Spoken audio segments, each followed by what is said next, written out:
Hi guys, my Instagram journey part 2.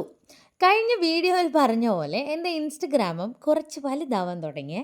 എനിക്ക് ഭയങ്കര സന്തോഷമായിരുന്നു. ബിക്കോസ് നമ്മൾ 4000-5000 പേരൊക്കെ കാണുന്നു എന്നറിയുമ്പോൾ വലിയൊരു കാര്യമല്ലേ അത്.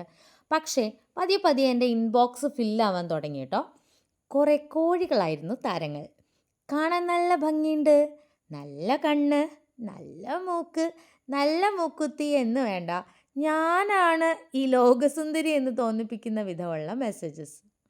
റിപ്ലൈ കൊടുക്കുന്നില്ല എന്ന് മനസ്സിലാക്കിയാൽ ഈ ഫോളോവേഴ്സൊക്കെ അൺഫോളോ ചെയ്ത് പോവും കേട്ടോ. അങ്ങനെ പോണവർ പോട്ടെ എന്ന് ഞാനും കരുതി. ഒന്നാമത്തെ കാര്യം, ഞാൻ കുറച്ച് ക്രിഞ്ച് വീഡിയോസാണ് ഇട്ടിരുന്നത്. കാരണം എന്നെക്കൊണ്ട് അത്രയ്ക്ക് പറ്റുള്ളായിരുന്നു.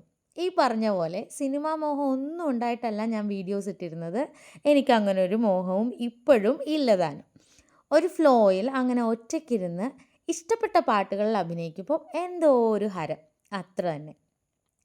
ആ അപ്പോൾ ഈ ക്രിഞ്ച് ഐറ്റംസ് ഉണ്ടല്ലോ, അതൊരു ക്ലാരിറ്റിയും ഇല്ലാത്ത ഫോണിൽ നിന്ന് അപ്ലോഡ് ചെയ്തപ്പോൾ പാവം പയ്യന്മാർക്ക് തോന്നിക്കാണും എൻ്റെ ഉദ്ദേശം വേറെന്തോ ആണെന്ന്. പെണ്ണെന്ന് കണ്ടച്ചാടി വീഴുന്ന കുറേ പേരുണ്ടല്ലോ നമുക്ക് ചുറ്റും. അവരെ മാത്രമേ ഞാൻ ഉദ്ദേശിച്ചിട്ടുള്ളൂ, അവരെ മാത്രം. ബട്ട് ഞാനിതൊന്നും മൈൻഡ് ആക്കിയിട്ടില്ല കേട്ടോ. വീഡിയോസ് അപ്ലോഡ് ചെയ്തുകൊണ്ടേയിരുന്നു. ഞാൻ നേരത്തെ പറഞ്ഞ പോലെ സിനിമാ മോഹമൊന്നും ഇല്ലെങ്കിലും മോഡലിംഗ്, ഫാഷൻ, ഇതൊക്കെ എനിക്കിഷ്ടമുള്ള മേഖലയാണ്.